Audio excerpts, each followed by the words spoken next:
Good morning, happy Monday, and welcome into the number one Group of Five college football show in the world. This is the Group of Five, guys. Our mission is to be the voice for the Group of Five football programs, voice that the mainstream sports media absolutely refuses to be. We need your help to do that. Hit the follow button on all the social platforms at Group of Five, guys. Go to YouTube, Apple Podcasts, Spotify, the Believe Network, wherever you get your best podcasts. Subscribe to the channel. Leave a 5-star rating and a review. Most importantly, share with your family and friends. Wild weekend in week 8 that we need to discuss. Also, another firing out in Fort Collins we need to discuss. Several coaching jobs open across the country. Plenty more. Hope you enjoy the show.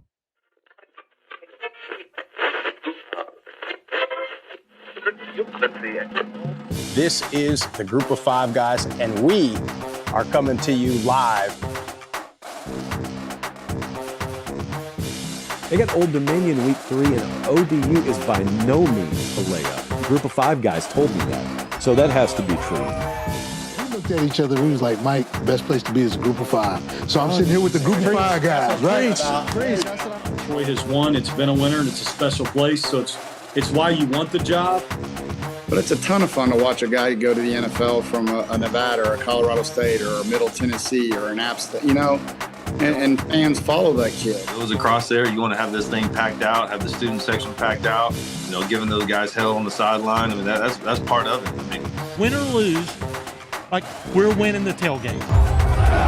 There's no better place to be developed in this country than Boise State. We got a ton to get to this morning, so we're going to get right to it. Before we do, you guys know the drill. It's been a little bit of a slow morning for the Group of Five guys this morning, but we'll fix that real quick with a little bit of Decker Gray coffee. You guys know the drill. Go to deckergray.com, use our promo code GOFG.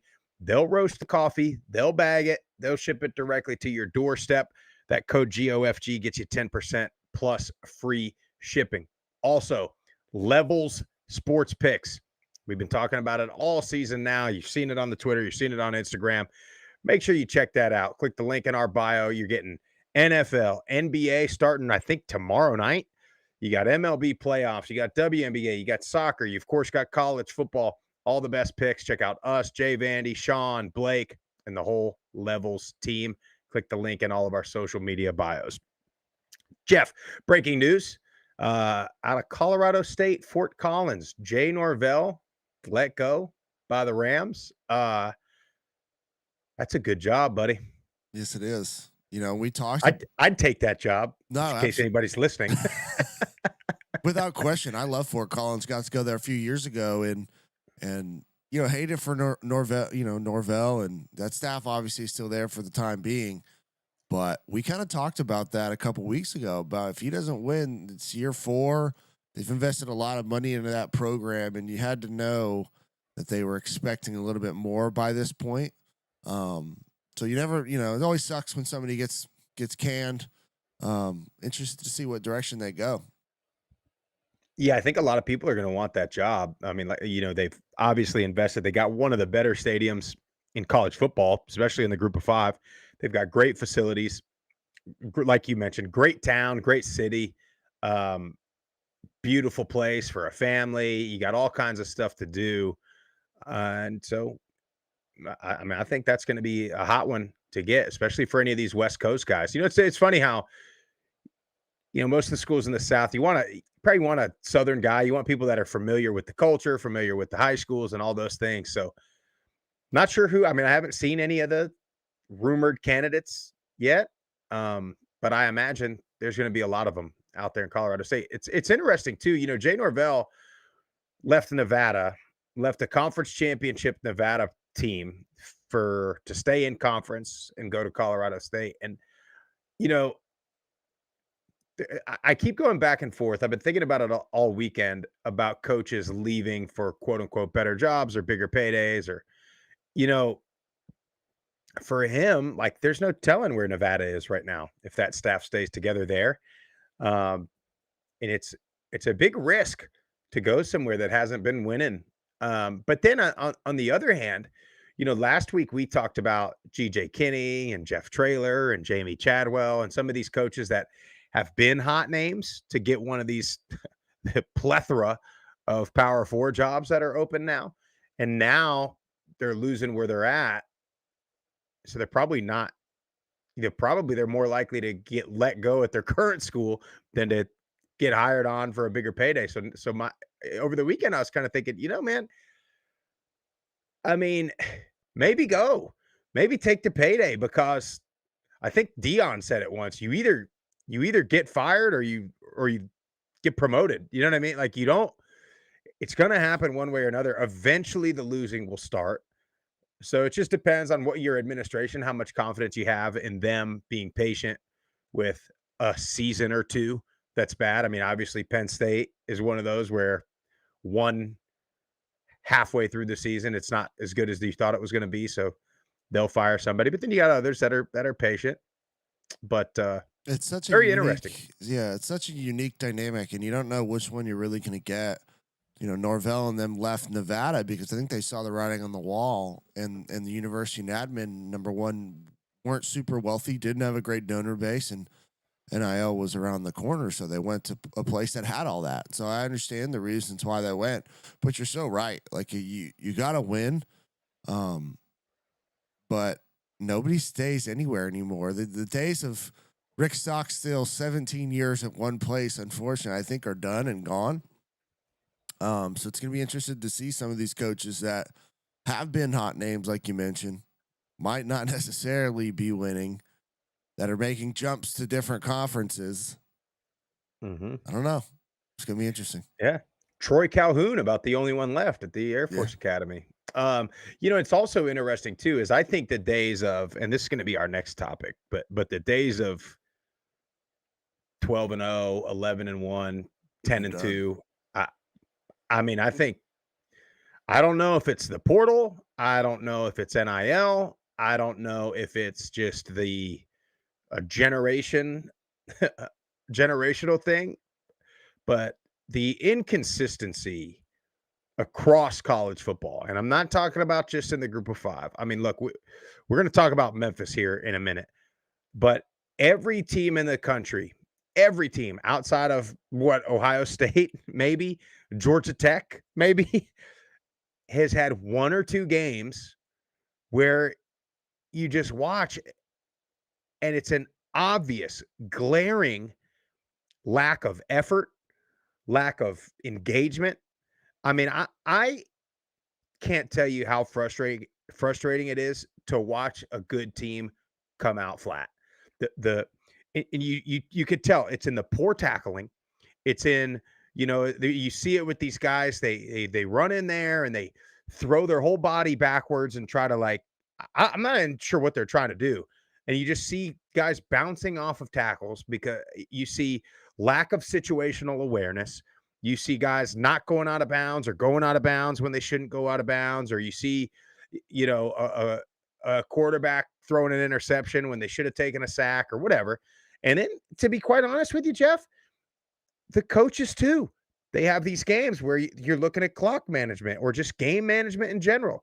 And I can't put my finger on why, but it seems like it's happening more and more this year, especially the inconsistency from Memphis on Saturday. Even you see Tulane come out flat a couple of times. You see South Florida, yeah, they're winning, but you see them come out and do stupid stuff. Then you look, Alabama might be the best team in the country, but they also lost. They're running through, by the way, SEC nugget for you. Alabama's running through the SEC right now.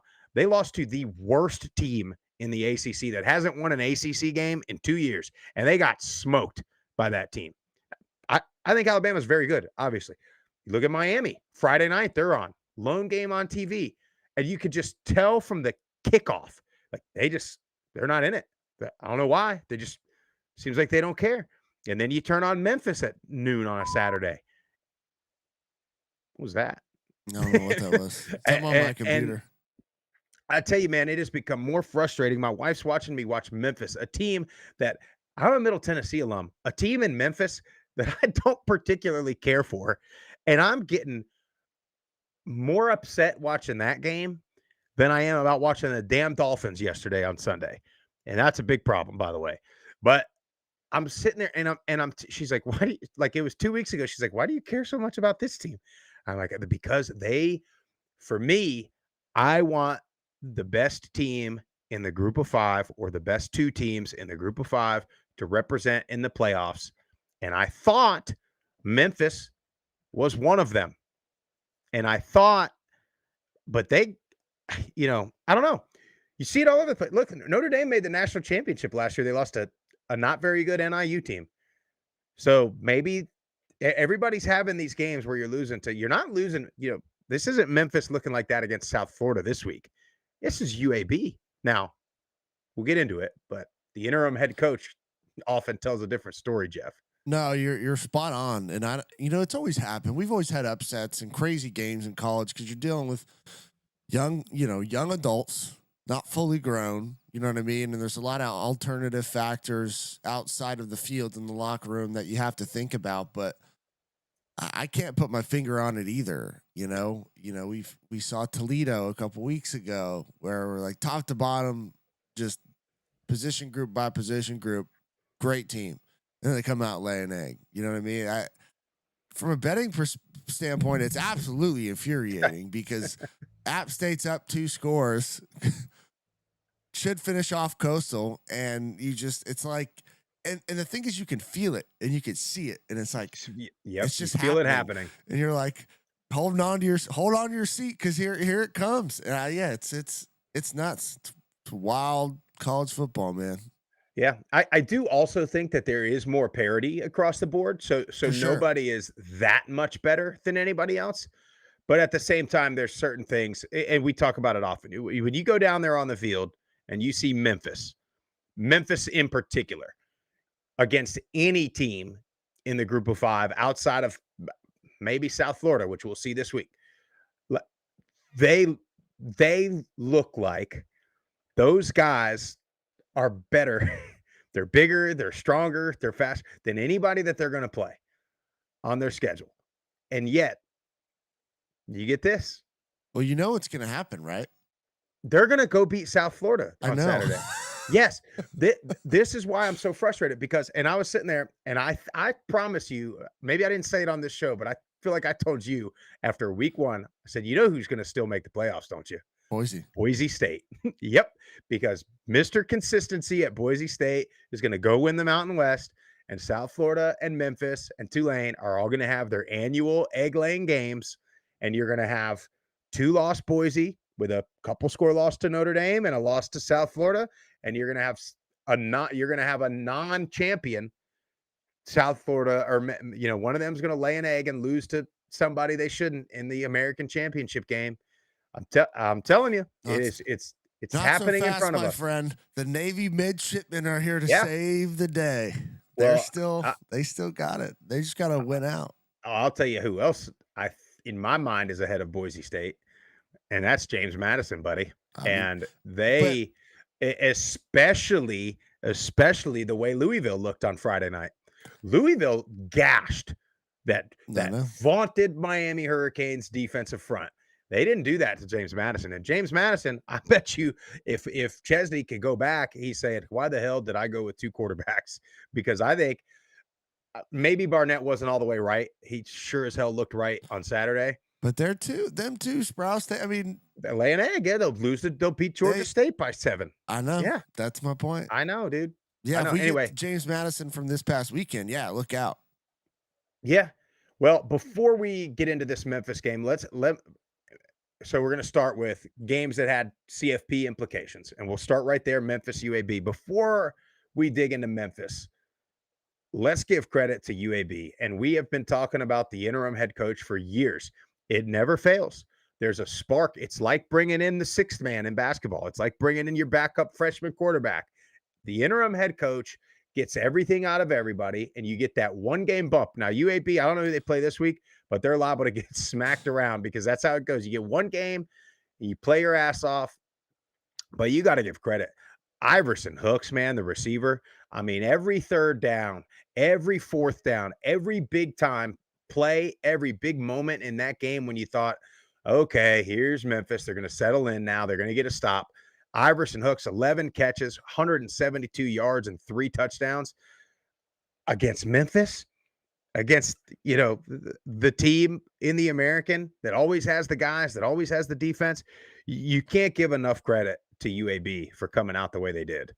Absolutely. And Ryder Burton, they go with a different quarterback, 20 of 27, 251, and 3 touchdowns. I mean, you obviously knew they were going to come out with energy. They're at home, all the things. And I'm a bit, we believe in the 1 game bump. We do. I still just I didn't think they had enough. I just didn't think I thought it'd be close, but Memphis would steal it or something. But man, you just have to give all the credit in the world to UAB. And then I know you're going to get into it.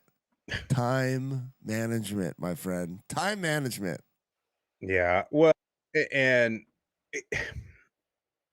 that last possession. So I've never been a believer in when you're losing, you're down on the scoreboard, you go score when you can score.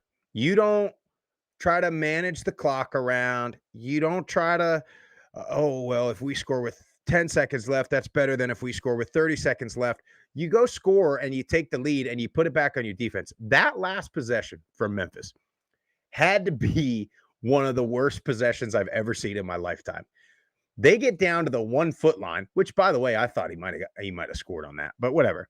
There's a minute left. They're on the 1 foot line, 1st and goal. And Jeff, they get set and they stand there for 30 seconds trying to run the clock down. And you want to know what happens? Their offensive lineman gets sick of standing in his stance for 30 seconds and he jumps. Oh, okay. And now they're back to the 6. Then they run a little swing pass. They get right back down to the 1. Then they get a delay a game from the 1 yard line. They don't run a play. They're on the 1 yard line twice, and they don't even run a play.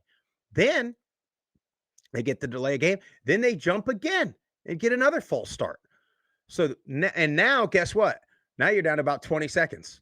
So you did all that cute stuff trying to run the clock out, and then you get a penalty, and then you don't get in, and then you get another penalty, and now the clock's running down, and now you're at the 6. You don't have any timeouts. You were at the 1. Go score, dude. Just all game long, busted coverages, miscommunications, penalties. It was wild to see. And then the worst part about it, I know we just said they're going to go beat South Florida, but Brendan Lewis got hurt. Yeah. So that's injury. the other part of that whole last drive is you have a freshman quarterback that's never played before at quarterback, and you're asking him to manage the clock with the game on the line. Like, how about you let that guy go get a game-winning score and because you might need him, because I don't know what the Brendan Lewis update is. Honestly, it didn't look, you know what I mean? Like, it didn't look bad. And then I'm sure there's a couple Memphis folks out there that are going to say, oh, well, yeah, that's why we lost. I mean, maybe, but you look terrible in the whole first half too. I mean, that's what got you down. You almost won. You should have still won had you managed the clock properly. But about as frustrating as it can be. And now game day's going to Nashville. I think they probably would have went to Nashville anyway. I think so. But they left no doubt. They left no choice. And then I can't complain about it if Memphis loses like that. Yeah, you got to keep an eye on that leg injury. I was looking up reports, last night. Hadn't really got much of an update on anything, but they got to have Lewis back if they want, have a chance to beat South Florida. AJ Hill's good.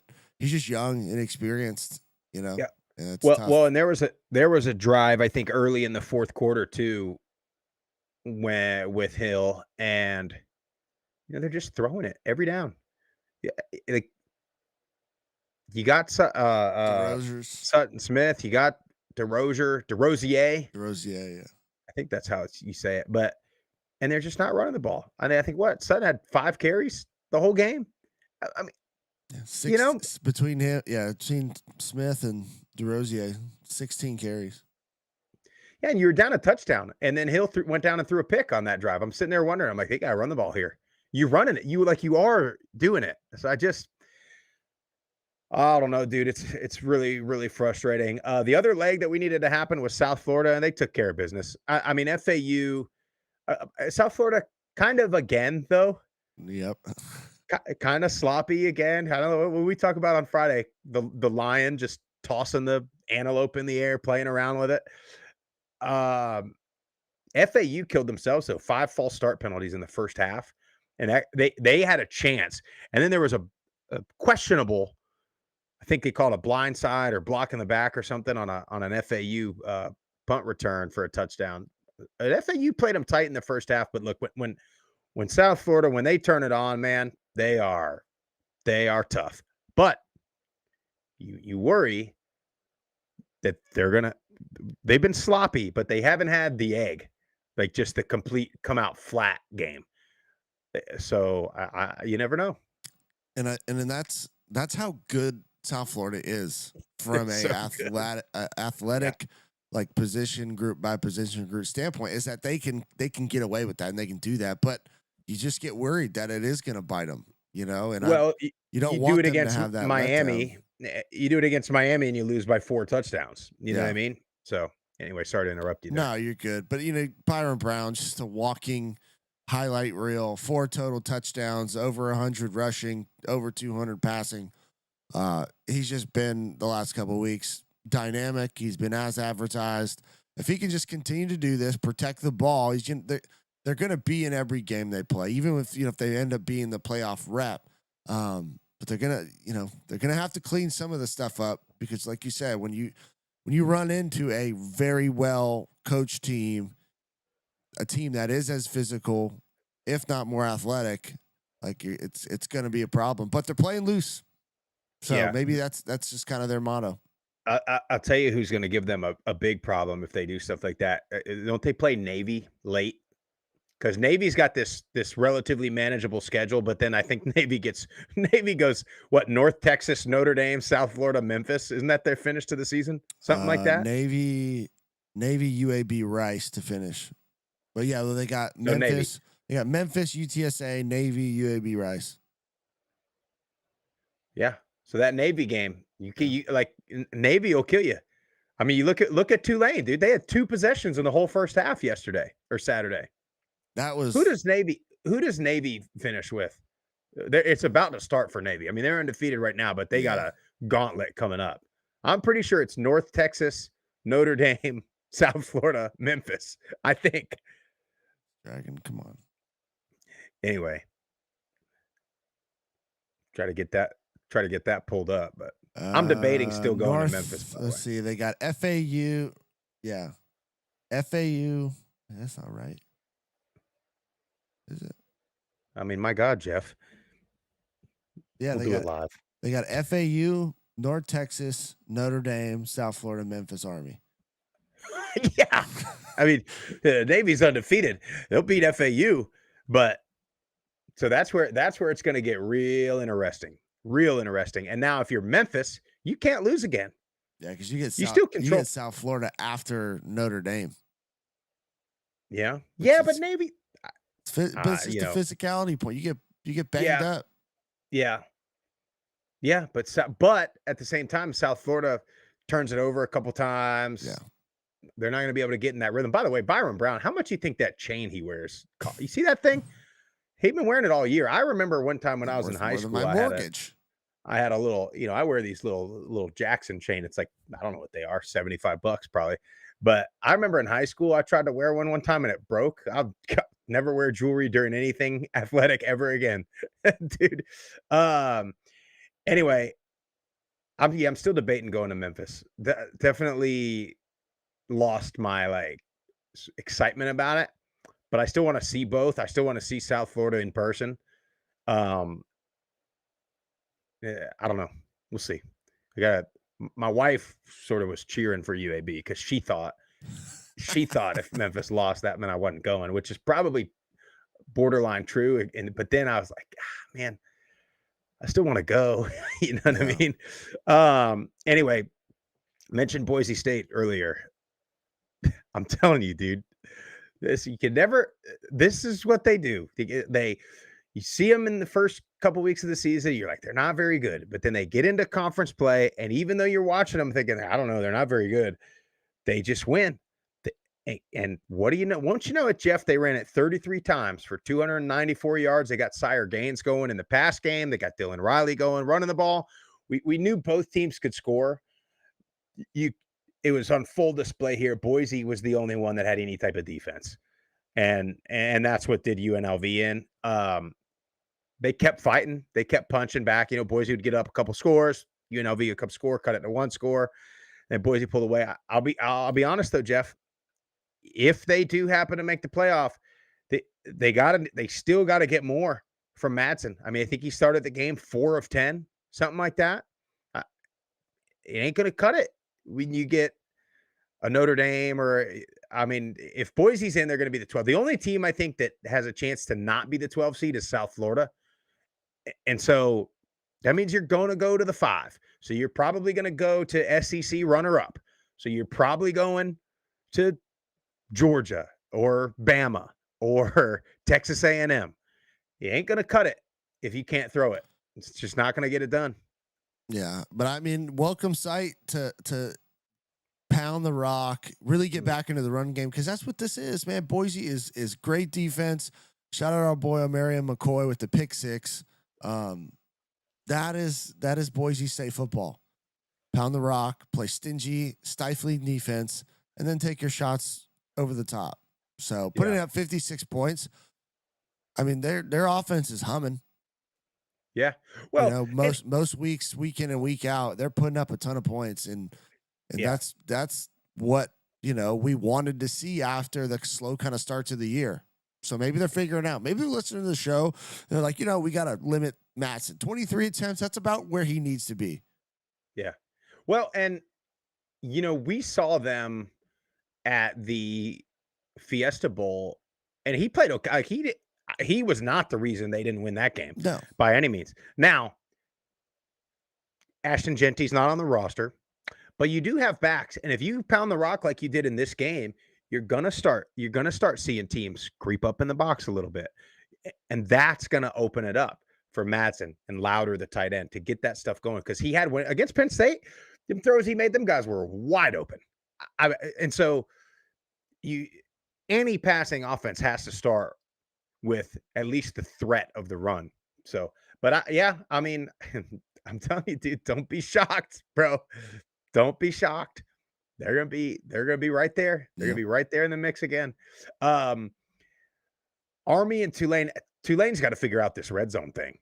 I mean, even the game winner, even the game winning play was, in my opinion, I don't like the play. I don't like even throwing it there. At least you certainly don't like throwing it into double coverage. Certainly don't like making a bad throw into double coverage. But maybe they're maybe they're one of these teams of destiny. You remember when Auburn won the national championship and they had that play? This was against Georgia, I think, where it was like severely underthrown ball, and the Georgia DB just like it hits off his helmet, bounces right. Maybe that's Tulane this year. Maybe they're just a team of destiny, but they couldn't really get anything going in the run game. They had a couple of drops again. That's been a problem for Tulane for a few years now. Drop balls. But 2 minutes to go, they strapped up and buckled down, got the stop that they needed, got the scores that they needed, big 4th and 8 to tie it, before the game winner. So can't count them out. No, you can't. They're not going to quit. They make plays when they need to. And this game was Army. Like, if you had the prototypical plan for Army, especially in that first half, they executed it to perfection. I mean, if you look at the time of possession, I don't have it in front of me. I mean, it was damn near almost 3-1 in the first half. I mean, they just chewed clock. The first drive of the game went like 11 minutes. Or something crazy, and ended up missing the field goal. But you're just keeping that offense on the sideline. The defense is getting tired because they can't get off the field. Like, it was spot on Army triple option football. And I know they're 3-4, 2-3 in conference. We knew they were going to have a drop off, but I think Cale Helms is running this offense. He's got it figured out. 39 rushing attempts for Helms, 155 on the ground, 2 touchdowns.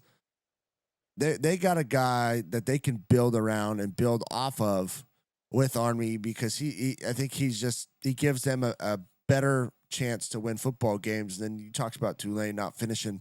I don't know what it is.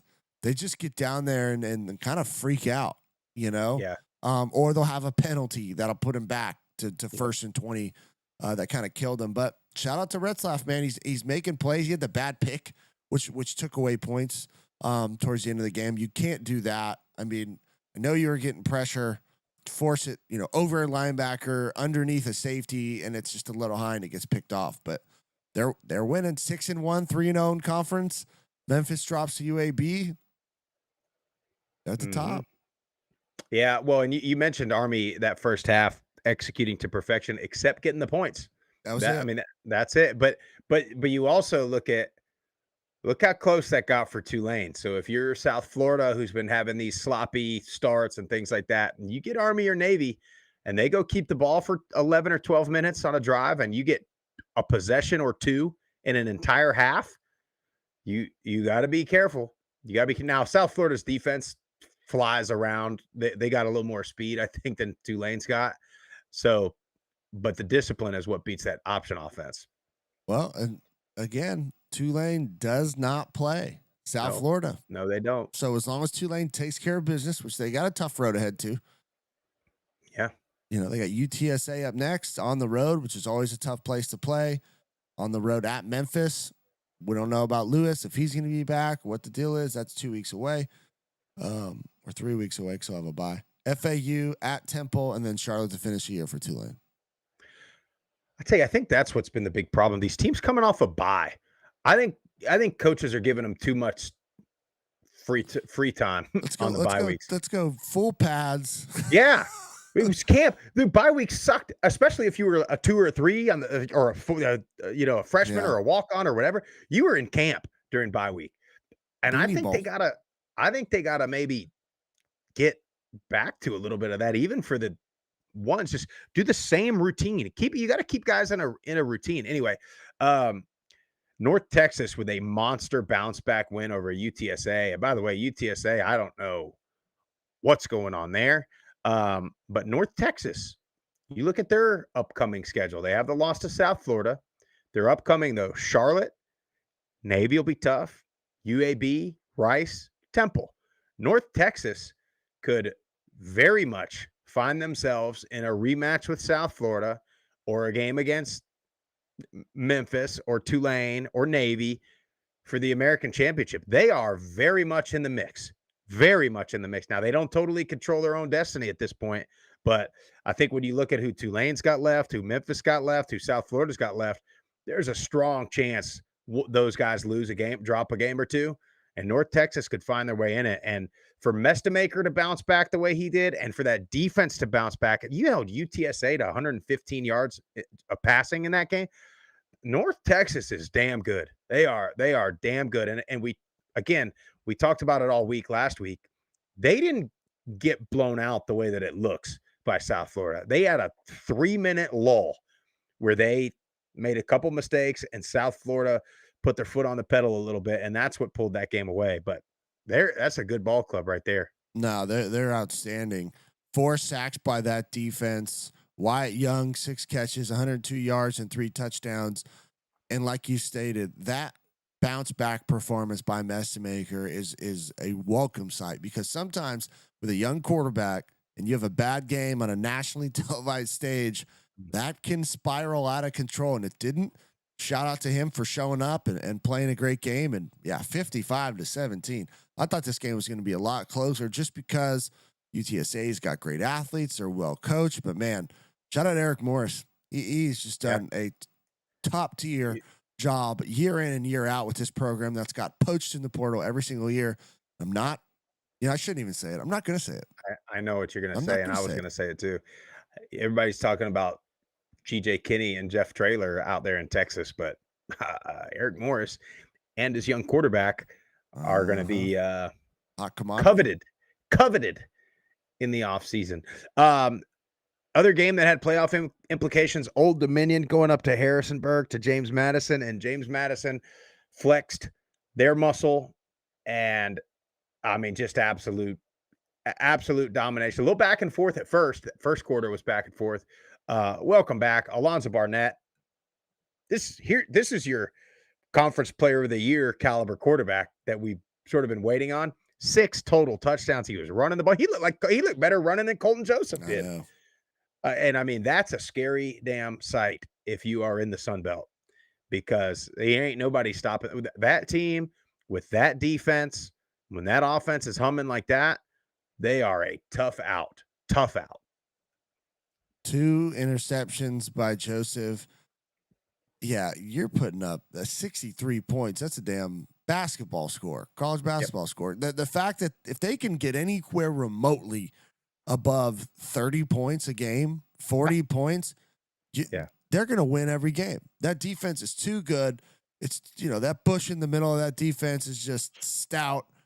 You're just not going to be able to do much, and you just got to give credit to James Madison. ODU had a puncher's chance, but I knew top to bottom they just weren't going to have enough if the Dukes played lights out like I know they could, and they did it. This was the first game this year I felt like this is the James Madison team.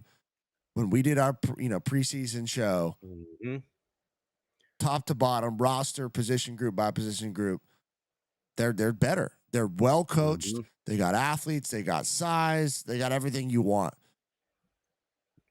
Yeah. This is the team that I got up here and said they were going to win all their non-conference, and they almost. They got that late one with Washington State, though. That's a little interesting. And don't look now, but they go to Marshall in a couple of weeks for the 75 game.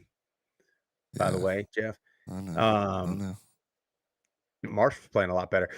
So let's get into these other ones. We'll go quick because we got a bunch of voicemails, and of course I've got to go to work here. Temple and Charlotte. Temple again. Evan Simon and Jay Ducker continue to just be solid. Simon, 3 touchdowns, 0 interceptions. He's up to 13 touchdowns and 0 interceptions for the year. You are going to win a lot of ball games no matter what else happens if you do that. No matter what. And then you couple that with the run game with Jay Ducker. Casey Keeler, what a job he's done up there in Philly. Coach of the year, in my opinion. 100%. 100%. You move on to the MAC. Jeff, it's a shame that I'm in Georgia and can't bet. It's a shame you can't bet on like style of games. I have no idea what the scores are going to be, but I got up here. I told you it was going to be tough for Tulane. I told you that game was coming. We told you an interim head coach at UAB. We didn't think UAB is going to win, but we told you something different. And I told you this was going to happen to Bowling Green. They come off the big win, the 3 touchdown comeback against their rival, and then they go get Central Michigan. What did I tell you? They want to run the ball. They want to be physical. They threw the ball 5 times in the whole thing. Drinkle is forgetting that he's no longer at West Point. They just want to run the damn ball every time. And then for Bowling Green, sloppy. 15 penalties for Bowling Green. It is a tale as old as time. We've been on teams that do this. We've seen this happen to teams. You get a big win, an emotional win, rivalry too, and a rivalry, and it's a comeback, and then you spend a little extra time celebrating it, and then you come against a team that you should probably beat, but they're physical and they're tough and they're disciplined. It's a recipe for disaster, and we saw it. Fire them up, chips. All right, Sprouse, you ready for this? I'm not going to say any names. I'm just going to read it off. Top to bottom, number 1 through number 12 or whatever, however many teams, I can't remember in the MAC. Here's their records: 4-3, 4-3, 4-3, 3-4, 4-3, 4-3, 4-3, 3-4, 2-5, 2-6, 2-6, 1-6, 7-7. I mean, that top. Yeah, the top half is 4-3, 3-4. You might be 3-4 overall and 3-0 in the MAC. I mean, dude. Top 3 are all 3-0 in the MAC. Western Michigan, 4-3, and Miami, and then you Buffalo. Ball State as ranked number 4 at 2-1, but they're 3-4. Yeah, and Ball State got another win. Gotta love it. We're almost Miami there too. Midweek match. Miami, Miami, the Red Hawks finally got the Miami rushing attack. A lot of it was DeQuan Finn, but they ran the ball well. That's 4 straight wins for Miami now. Started 0-3. Now they're 4-3 and 3-0 in the MAC. Or are they 4-0 in the MAC? They're 4-0. Miami's 3-0. 3-0 in the MAC. Kent State and Toledo, it started not pretty for Toledo. They also blew my first punt drive ticket. Yeah, good to see Trayvon Rudolph kind of transferred around, bounced around a little bit, has a ton of injuries. He had a big game. So good to see him in action, looking like the Trayvon Rudolph of 5 years ago as a freshman at NIU.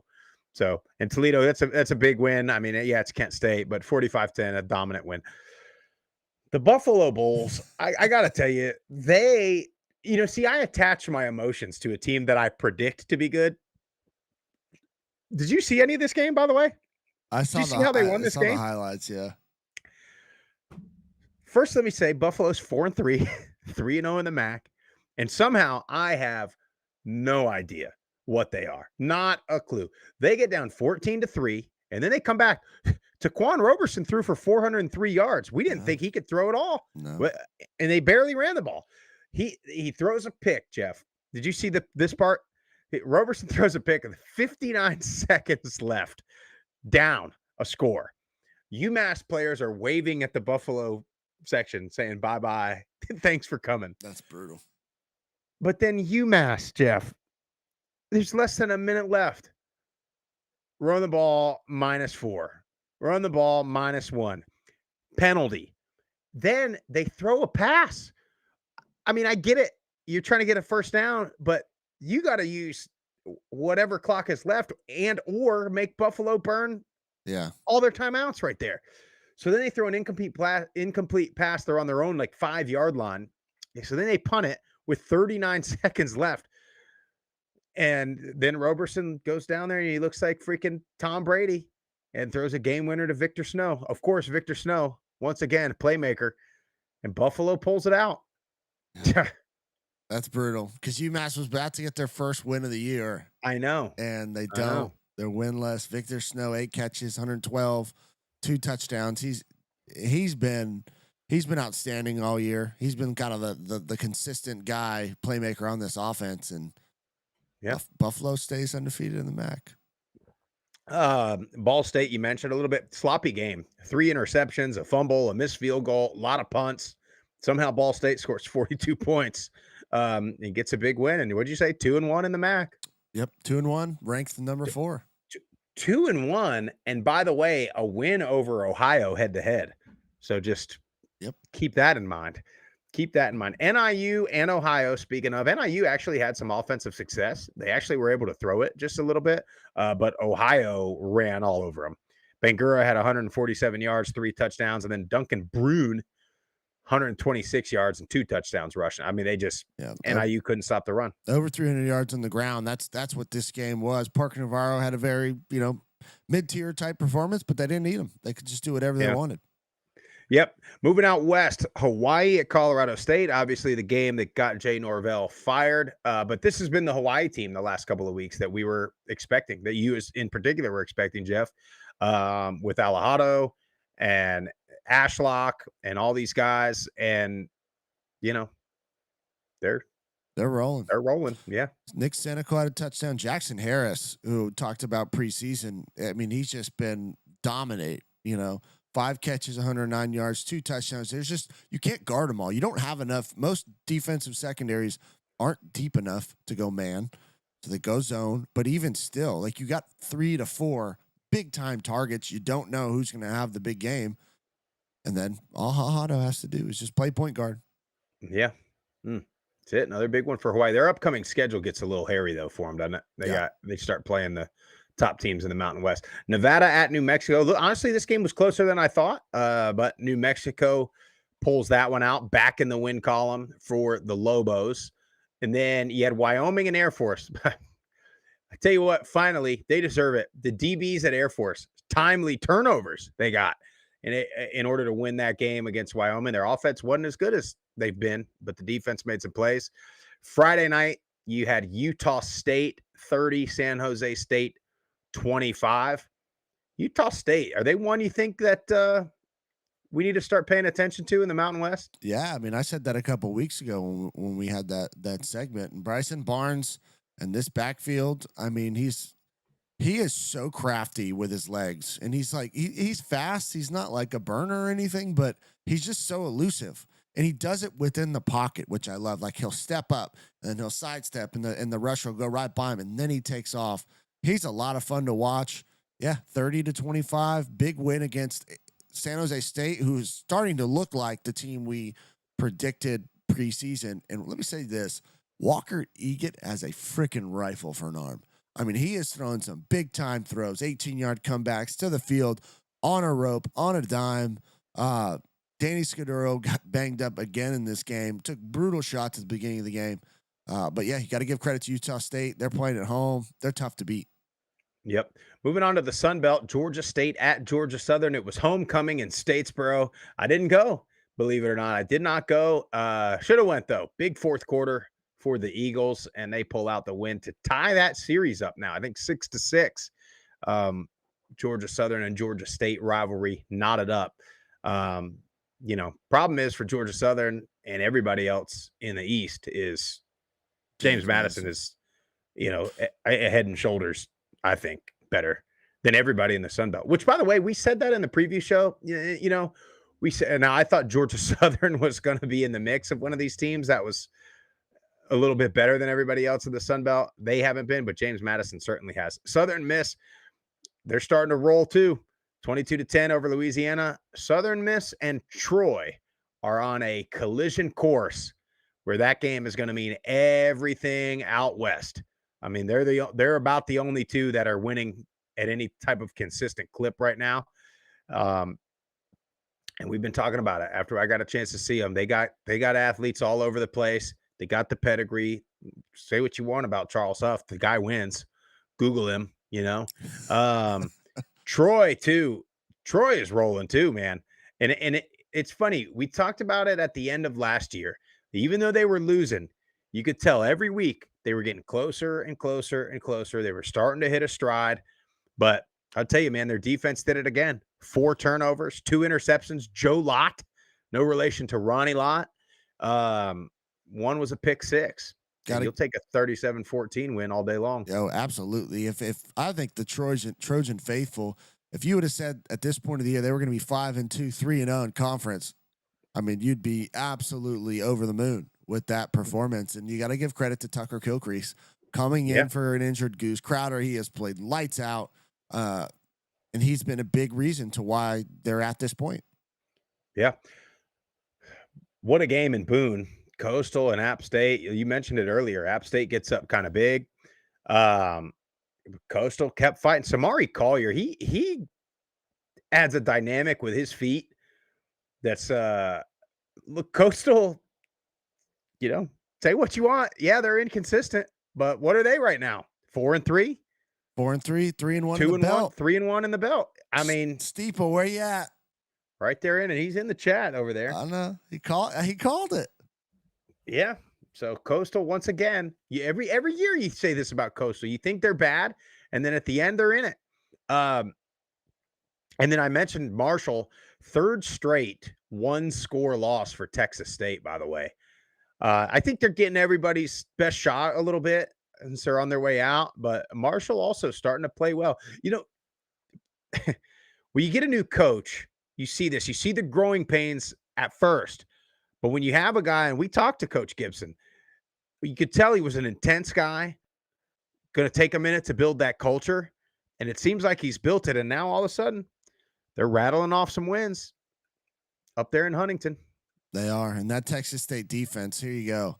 31 points, 48 points, 40 points. That's the last 3 games. Their defense is just giving up far too many points. And I know they got a great offense. They got playmakers over there, but it's just a tough life when you're trying to outscore 30, 40 points every single game. Mm-hmm. You just can't do it. They got to figure out something on defense to limit these opposing offenses that, I mean, quite frankly, haven't been the most explosive offenses in the world, but they're just giving up a ton of points. Jeff, tomorrow night, we're going to find out a whole lot about Conference USA because you probably have your top 4 teams. And I can't believe that I'm even mentioning some of these teams in the same sentence as top of any conference. But the first 2 been playing well. The other 2 haven't been playing well, and they were 2 of the maybe favorites going in. Reeling a little bit the last couple of weeks, but first up, Kennesaw State at FIU. I think they're both so similar. We always talk about the Florida teams that always have guys and they just never put it together. Kennesaw is going to be very similar. And when they have a season like this one that's clicking, where you have some weapons, you have Coleman Bennett, who you've been really high on. You got 2 quarterbacks, in Amari Odom and Dexter Williams, and then FIU has had Keywan Jenkins for a while. They got Owens, the running back. They got weapons. Their defense playing well. Their defense absolutely shut down Western Kentucky last week. This is going to be a game where there's going to be athletes all over the field. And we'll see which one can get it done in the trenches. I think both quarterbacks can make plays with their feet, with their arm, whoever's going for Kennesaw. I don't know. But Pitbull Stadium be rocking, Jeff. Rocking. I think it's right. I think it's the Miami Vice jerseys for them tonight or tomorrow night. So I don't know. I'll take FIU, I guess. I mean, I've been hesitant to take FIU all year long, and I just think that Dexter Williams played outstanding their last game, put up great numbers. I don't know who they're going to go with. I sort of feel like Williams, every time he's got an opportunity, has came in and done better than the other quarterback. But I think I'm going to go Kennesaw State on the road. I think they're a team of destiny. They might be. Wouldn't that be something? Wait, Conference USA Championship game in Kennesaw, 11,000 screaming Owl fans. I told you what a pain it is to get to that damn stadium. You put a championship game. Give me a championship game in Kennesaw. Give me a championship game in Miami, Jeff. Yeah, I know. Good aroma in the air at that stadium too, huh, Sprousey? It was about the same aroma I had when I went to Bonnaroo circa 2012. Then you got Western Kentucky at La Tech. Which Western team, which La Tech team is going to show up? I mean, Western offense the last couple of weeks has not looked anywhere close to the one we saw in person. And then La Tech's defense, the first couple of weeks, you'd be like, this is a great matchup. High-powered Western offense, really good La Tech defense. But now, I don't know if either one of those are true. So, give me Western. I think I got more faith in Western to bounce back, McIver to snap into it, Yeah, I want to go that route, but they're 4.5 point dogs on the road. Didn't look good at all. I mean, they couldn't do much of anything in their last performance. La Tech's playing better at home. ESPN's got them 73.3% is what the predictors got. I don't know. I want to go Western. I just think that La Tech, they play physical on defense. They protect the ball on offense. I think I'm gonna go La Tech in this. I don't know. I got a deep dive. Yeah, I'm with you. I'm with you. Either one of these games, you can go either way. And the funny thing is, these are games too where I don't know if either one of them will be close. I think they both should be close, but it wouldn't surprise me if Kennesaw blows out FIU. It wouldn't surprise me if FIU blows out Kennesaw. And same for Western and La Tech. It just, the inconsistency. It's Tuesday night. You never really know what the hell's going to happen on a Tuesday night. You got to check weather to factor into these things. But we'll see. Anyway, I know we got a bunch of voicemails to get to. Might be all right, Jeff, to get most of them at least. 615-900-4286. You guys call the hotline with your hottest takes. I imagine we got some calls from the Sun Belt on Saturday night. So let's see what we got.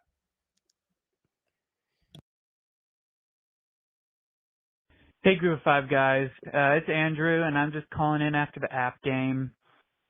I don't know how you have the ball within the 5-yard line up by 3 points, and you throw the ball 3 times in a row. I don't know what we're doing. And to be fair, it should have been a touchdown on that last pass. It was just a bobbled catch, incompletion, but run the ball. we've been killing them on the ground. Run the ball.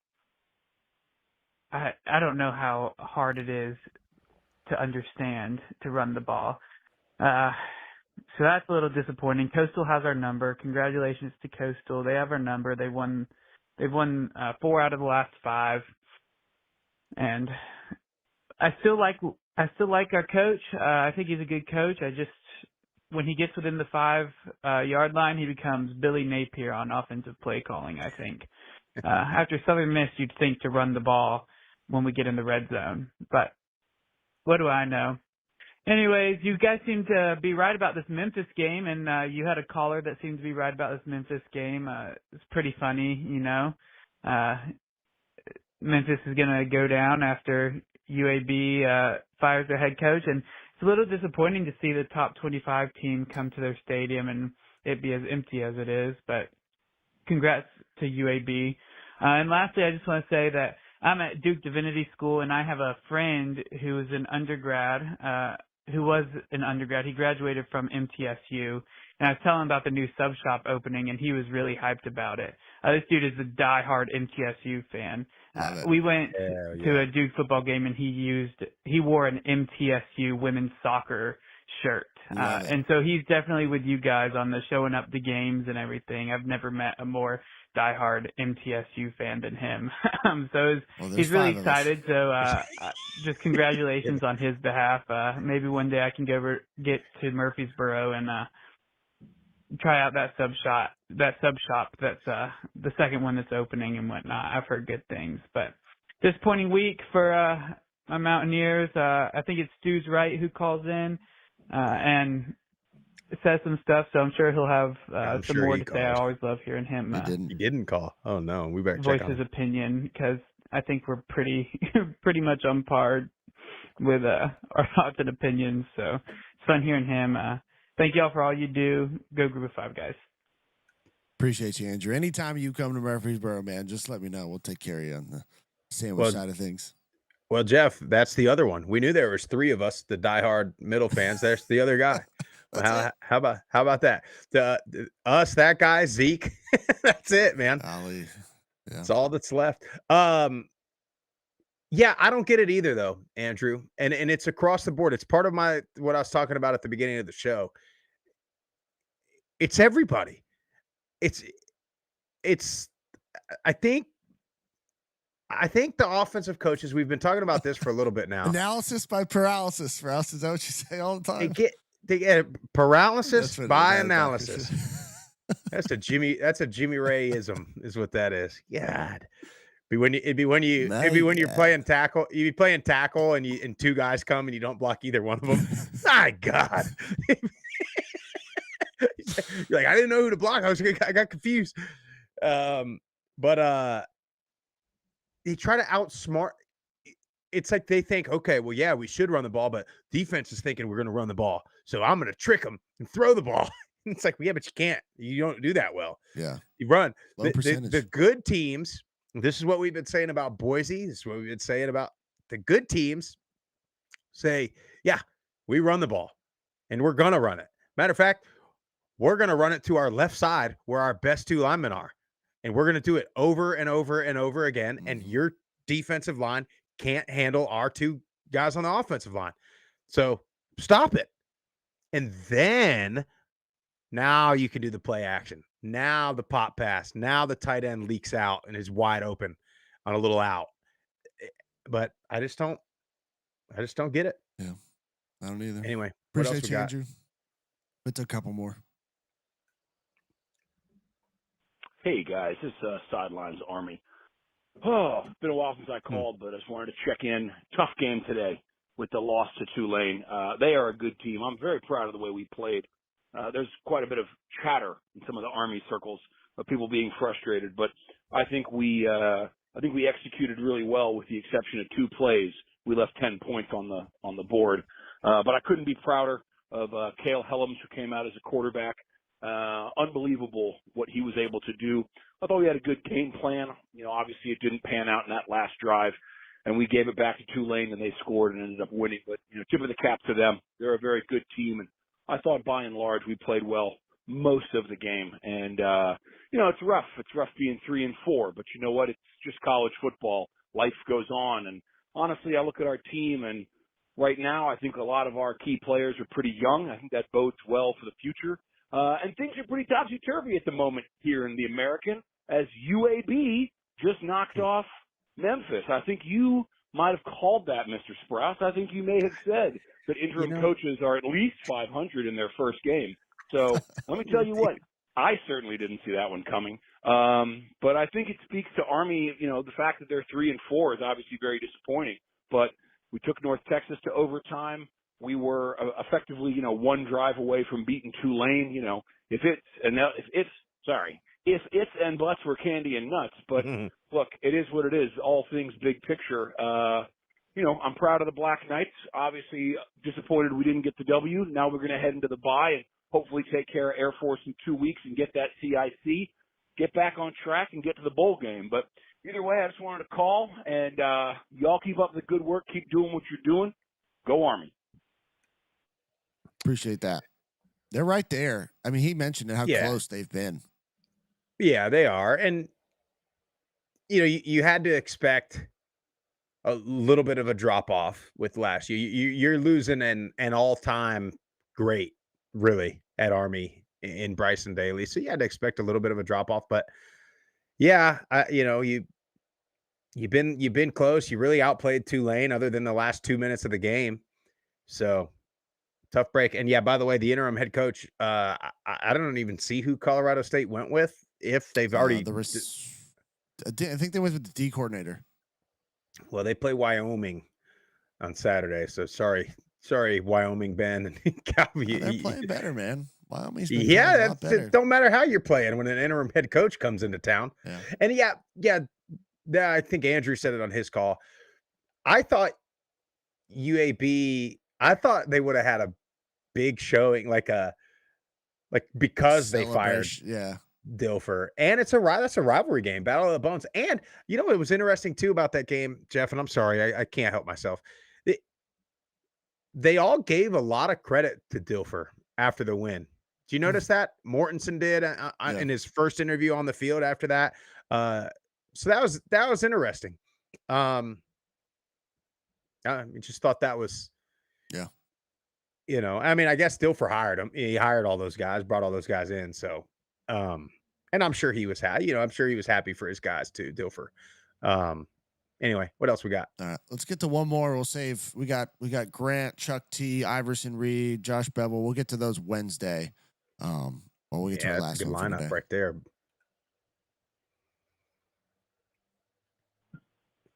Group of 5 guys. What's going on? Steeple _PC _51, also known as Numbers Matters in Football. But I'm about to change my name again because things are falling the way I said they will. I'm going to call myself Notre Dame Pygmy or Notre Dame P for sure, because I told y'all Stu Wright is crying right now. I hope he calls in because we are going to hear it. We're going to hear everything in the world. He is going to stop calling. That is my dude. But I told y'all guys the way it was going to go. Right now, Coastal Carolina is 3-1 in the Sun Belt. I'm not going to ask for help. I'm not going to do it. Now, if we do get some help and someone just beat JMU, because the last game of the Sun Belt season will be JMU and Coastal, and everybody's going to pick JMU, and I am betting my mortgage on the Coastal defeating JMU to go play who I'm thinking now it's going to be Troy. I got to give them credit where credit's due. I thought Troy was dead and buried, but they're undefeated in the Sun Belt also. I know they got to get through Southern Miss, and that's the only thing that we worry about. Everybody else, man, poor Terry Johnson.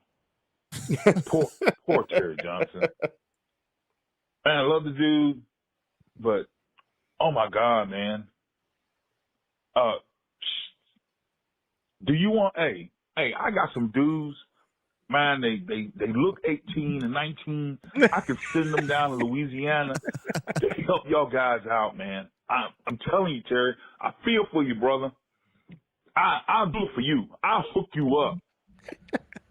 But that's it. I'm not going to say anymore. I talk about the Sun Belt. I told y'all guys what's happening. What's happening with Develop School is a blast from the past. Is atrocious. That's right. I said it. I brought the word back. Atrocious.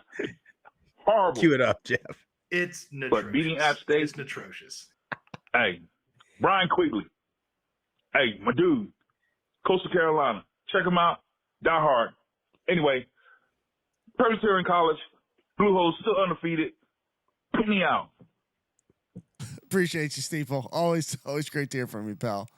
By the way, those two games in the Sun Belt are both on November the 29th.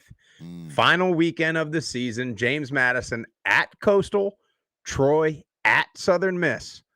Those Thanksgiving weekend games, especially because it's at Coastal. Because if it was at JMU, their fans would show out. Yeah. It would be just like more than likely limited crowd, cold, gloomy, miserable. You probably have family in town, or you're going out of town after the game, or you had a team meal. It's a different week. They're out of the routine, just like these damn bye weeks. They're out of the routine. You never know what could happen. And let's just face the reality of it. By that time in the season, if you're James Madison, maybe Chesney's gotten a few phone calls about open jobs. Maybe some of your coordinators have already accepted, agreed upon other jobs. You might have players that are whispering that they're going to get into the portal and commit somewhere. But God, by the way, sorry, Jeff, I can't do it.